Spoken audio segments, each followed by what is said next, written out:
Hi everyone, Namaskar. Myself Pawan Kumar with Understanding Mathematics. Today we are going to discuss a puzzle which is based on the row based sitting arrangement. आज हम पंक्ति पर आधारित बैठने के क्रम पर आधारित एक पजल पर डिस्कशन करने जा रहे हैं. So let us read this puzzle fast. 7 people, that is A B C D E F and G sit in a row. 7 लोग A B C D E F G हैं जो कि एक कतार में नॉर्थ की तरफ मुंह करके बैठते हैं. So first of all we will draw a line like this and we will mark 7.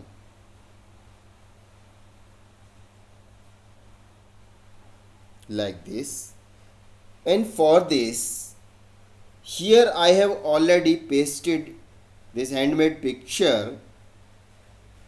We have to feel ourselves. हमें अपने आप को फील करना है कि मैं खुद बैठा हुआ हूँ और जिधर मेरा लेफ़्ट है उधर हमको लेफ़्ट मानना है, जिधर मेरा राइट है उधर को राइट मानना है, और जिधर को मेरी नोज़ है, नाक है, उधर को मेरा नॉर्थ होगा. बाकी पीछे की तरफ से लेना नहीं है अभी फ़िलहाल, क्योंकि उन्होंने नॉर्थ फेसिंग कहा है, तो इसे ध्यान में रखते हुए आपको आगे बढ़ना है.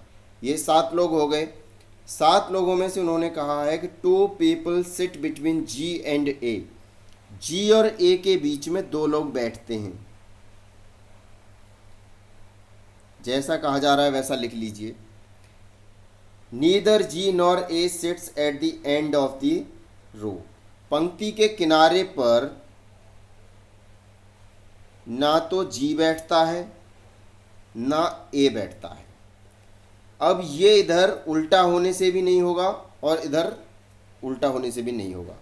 कहने का मतलब है जैसा कहा जा रहा है वैसा ही लिखते जाना है. D sit second to the right of जी.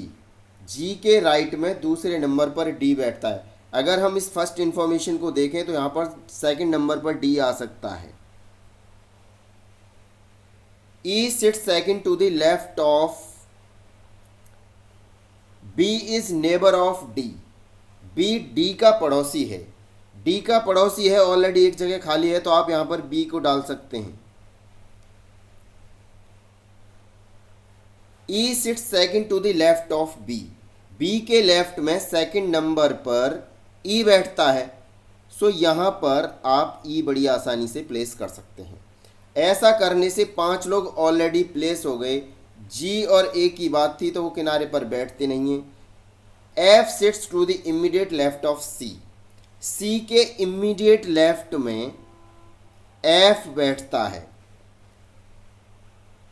अब चूंकि ए किनारे पर बैठता नहीं है इसीलिए हम इस एफ और सी को उठा के डायरेक्टली यहाँ पर प्लेस कर देते हैं. इस प्रकार से ये हमारे 7 लोगों के बैठने का अरेंजमेंट हो गया. अब चूंकि यहाँ पर एफ सी पास पास में है और इसे उठा के अगर हम लेफ्ट हैंड साइड में ले जाएं तो राइट हैंड साइड में ए आता है जो कि किनारे पर बैठता ही नहीं है.